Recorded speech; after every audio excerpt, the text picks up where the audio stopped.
Pemilu tahun 2024, kemana arah Partai Demokrat? Kemarin juga Pak SBY pada saat ditanyakan apa yang dibicarakan pada saat pertemuan dengan Pak Jokowi sudah menyampaikan ya komitmen Partai Demokrat itu untuk menjaga 4 pilar kebangsaan ya, Pancasila, Bhinneka Tunggal Ika, NKRI dan Undang-Undang Dasar 45. Plus satu lagi yang sangat penting menjadi dasar dari itu semua adalah sebagai yang menjadi buah atau amanah daripada reformasi itu adalah demokrasi, menjaga derajat dan kualitas demokrasi. Ini yang menjadi agenda penting untuk kita terus lakukan ke depan sehingga kerja-kerja di lainnya pun ini juga bisa berjalan secara optimal, baik itu di bidang ekonomi, di bidang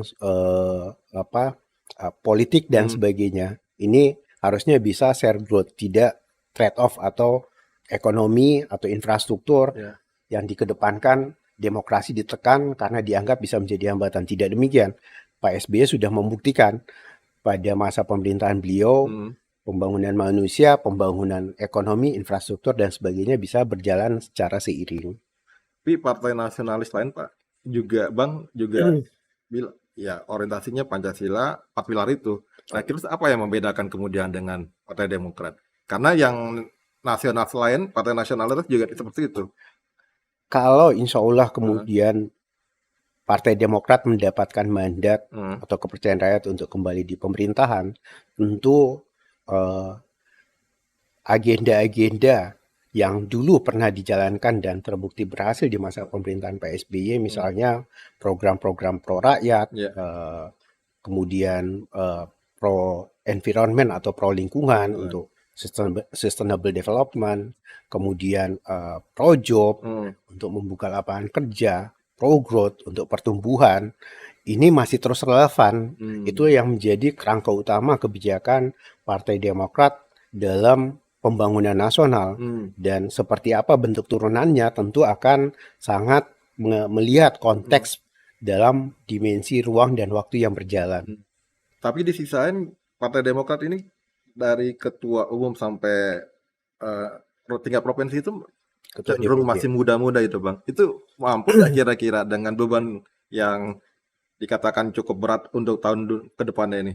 Ya, kami optimis pasti mampu. Kenapa? Karena Partai Demokrat ini sudah punya pengalaman sebagai the ruling party atau partai yang memimpin dalam berjalannya pemerintahan selama 2 periode dan kita juga punya pengalaman 2 periode sebagai oposisi. Ya, Partai Demokrat ini harus dilihat sebagai sebuah lembaga, sebagai sebuah institusi yang memiliki beragam resource atau sumber daya di dalamnya, termasuk networking yang ada di dalamnya, yang ini semua akan menjadi satu kesatuan, saling support, baik itu terhadap kader-kader yang nanti mendapatkan tugas sejarah atau panggilan sejarah bertugas di eksekutif maupun di legislatif. Ya tentu nilai-nilai pengalaman dan sebagainya yang sudah dimiliki oleh Partai Demokrat ini yang harus ditularkan atau menjadi nilai bersama dari segenap kader. Tantangan kita seperti itu.